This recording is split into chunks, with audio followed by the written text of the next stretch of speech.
Dobrý den, vítáme vás u rozhovoru ohledně zdravé stravy. S kým dnes tady mám? Dobrý den, mé jméno je odborník na zdravou stravu. Pěkné. Jak dlouho se v tomto oboru pohybujete?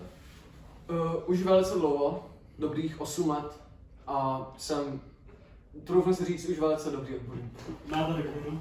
Ano, mám vlastně mámu a tátu, tímto ještě jednou zdravím a mám samozřejmě taky sestru a mého domácího mazíčka psa sama.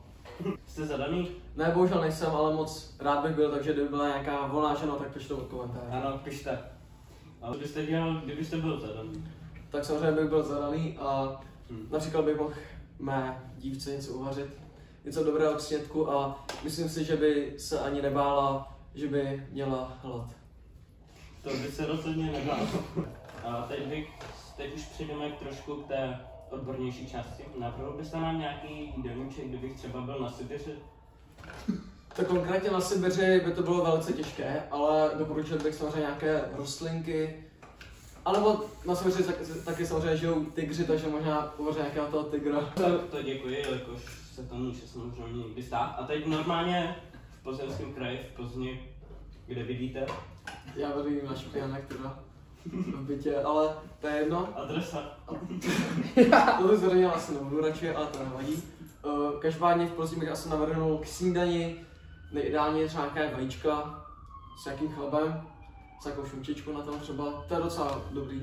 Na jaký způsob máte vajíčka nejraději? Tak nejlepší jsou asi ta míchaná, bych řekl, ale taky volská vlka, to jsou taky docela dobré. To co to vajíčko na hněličku? Tak vajíčka na hněličku nejsou moc špatná, mě teda osobně moc rád nemám, ale samozřejmě pokud je má někdo rád, tak jsou taky dobré do stravy, protože obsahují hodně těch bílkovin. Pamatujete si na váš incident se vajíčkem na hněličku na cyklistickém kurzu? Ne. Svačina. Na svačinu bych zvolil například nějakou housku se sádkem a nějakými rajčátky a například i sýr by se tam mohl k tomu hodit. Skvělé. No pokračujte, oběd. Dobře, k obědu bych samozřejmě zvolil trochu nějaký víc kalorický oběd, takže nějaké maso, například vepřové, to je velice dobré maso, třeba rozděnou plec bez kosti, to je velice dobrá, s bramborem například, nebo s bramborovou kaší. Skvělé.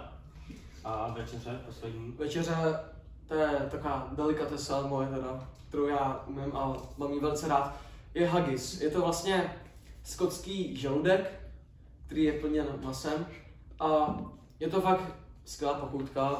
Nejvíc se teda dělá ve Skotsku, ale i u nás v Česku je taky samozřejmě k sehnání. A k tomu bych například nazval nějaké brambory teda taky a dokonce i z rýži taky se to dá jíst. Uvařil byste toto své manželce, tyto vnitřnosti? To je samozřejmě jasné. Myslíte si, že by si pochutnala? To je těžko říct, ale myslím si, že pokud má ráda maso, tak by to určitě šlo. Co kdyby jí to nechutnalo? Narval byste to do ní? Ano, narval určitě. Kdo vás doma vaří? Samozřejmě moje skvělá maminka a taky někdy já. To je skvělé, no mohl bych si také někdy s vaší maminkou něco uvařit? Co mi děláte prdel nebo co? Ty pakolku jeden! Straže, straže!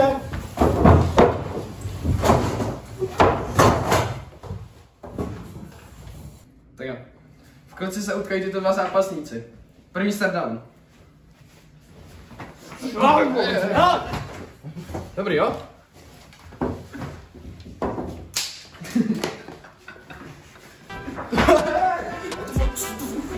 Klidně se.